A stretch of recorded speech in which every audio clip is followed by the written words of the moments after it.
vive in provincia di Lecco, purtroppo per motivi di lavoro non è potuto essere presente, ha delegato me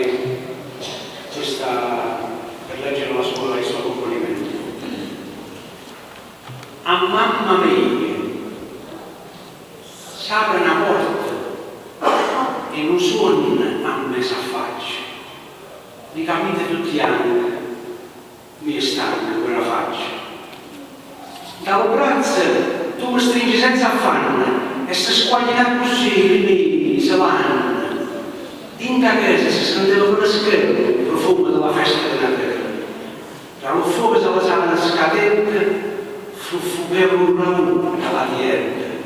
Con un bagno, la farina apparecchiata per lo petto, la calzoncina e le scartellette.